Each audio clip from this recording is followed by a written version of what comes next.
Well, it's been just over a week since I finished the build for the unofficial 2020 Great Guitar build-off. And after a couple of days of kind of not doing a lot, I realised that I'm not very good at not doing much. So I'm back in the workshop. I've seen so many incredible builds and got some amazing inspiration from all of the guys out there that have made something fantastic. It's amazing how many people there are building incredible guitars, and if nothing else, it's given me a bit of a kick up the arse to jump back on with the YouTube channel that I was planning on working on. A lot of the builds that I've been putting off, procrastinating over. I mean, I've got a shelf with 3 part finished bodies, 2 part finished necks. I've got a stack of wood that I've got ideas for, and I've been saying I'm going to do this, that and the other for years on some of it. I've got here a piece of sycamore that Mike, who gave me the walnut for the Great Guitar build-off Guitars neck, gave me 2 years ago, I think.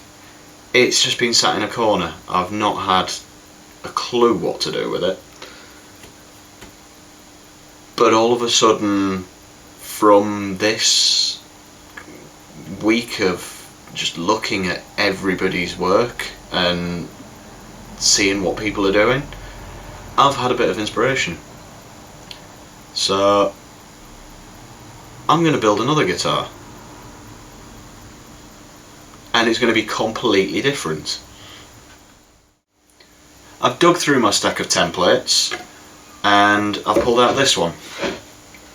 This is the Phoenix body shape that I drew up a year or 2 ago. I've already made one of these. I think I'm going to do another one. So what I need to do is get this big slab of sycamore flat and level. It's fresh off a big bandsaw, so I'm going to use the router sled to plane it down to about 1 3/4 inches thick and flat.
like a bird on a tree. I'm just sitting here. I got time. It's clear to see from up here. The world seems small. We can sit together. It's so beautiful, you and me. We meant to be in the great outdoors, forever free.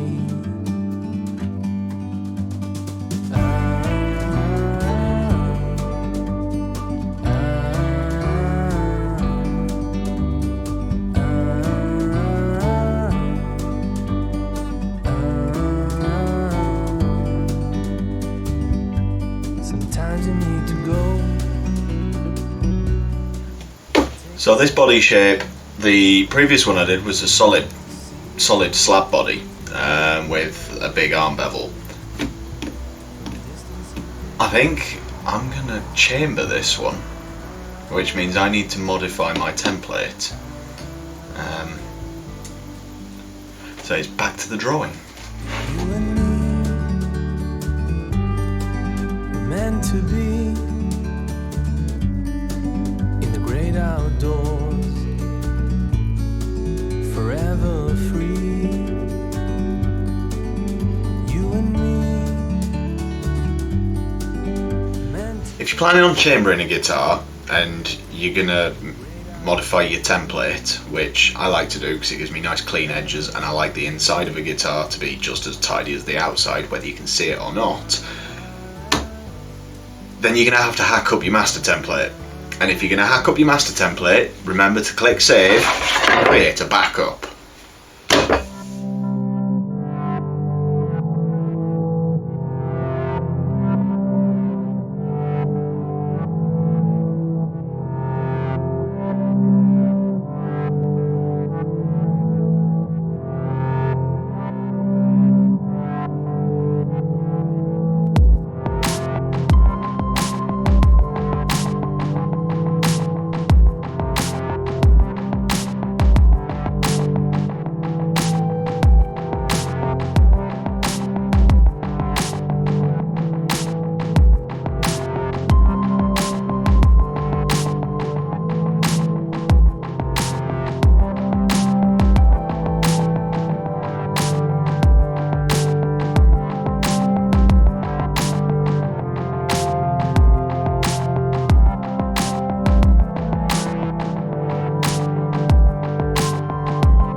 So I need to attach this and with a drill dig out as much of this as possible to the right depth, and then I'll use a router to clean it up.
parts of the body chambered, mostly. It's quite well stuck.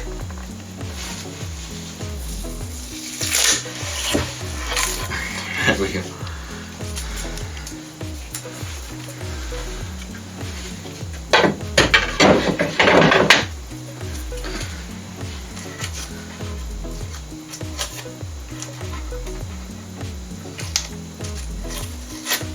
So there's a little bit of cleaning up to do inside here, and then I'm going to carve the back of this guitar, and when I do that I'll need to deepen parts of this to match the carve.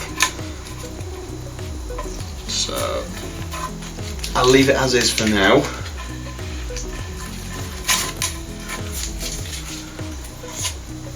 But that's looking nice. Because this guitar's getting a carved back, but it's also getting a tremolo system, I need to route the cavity for the springs and the claw before I carve the back. Otherwise, I'm not going to have any decent flat surfaces to work from. So I'm going to do that now.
This piece of Zebrano's been sat around in the workshop for a few years now. It used to be taller than me. I've made 2 guitars from it so far. I sold about half of the slab to someone who made an absolutely stunning coffee table with it. I think it's about time I started using it again. So I think it's going to look fantastic as a top and a neck for the Phoenix.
never ceases to amaze me how tough the masking tape and super glue trick really is. That took quite a lot of effort.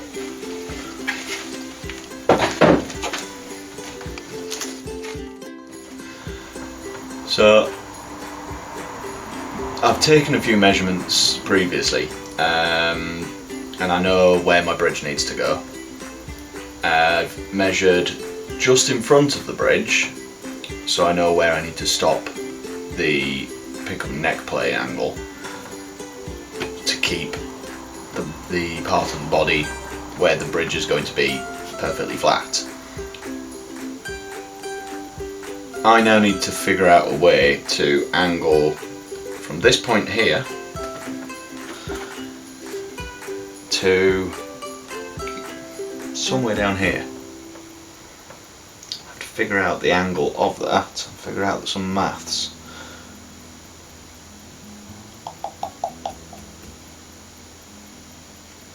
Okay.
We'll mark the contours, and then I'll use my carved top binding jig to bring the level of this top down to the thickness that I want around the edge, and that gives me something to work to.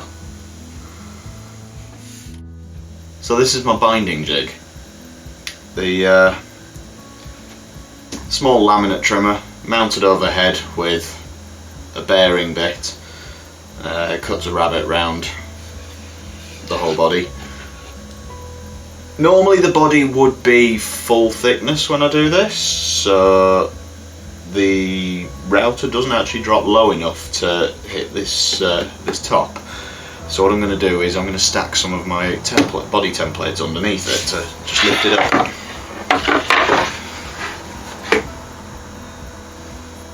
Bang on.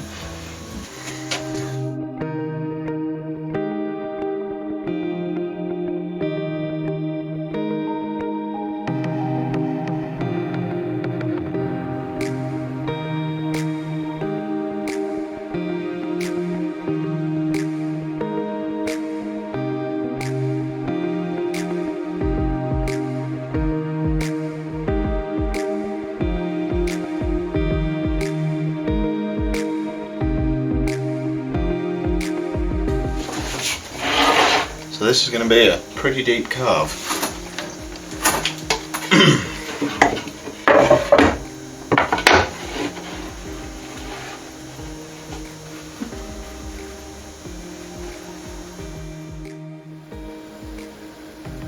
So I've marked out the contours. We've got the neck angle cut in, and we've got a line routed to carve to. So the next job is to start carving, which means I get to play with one of my favourite tools, the angle grinder. But I think we'll save that for the next video.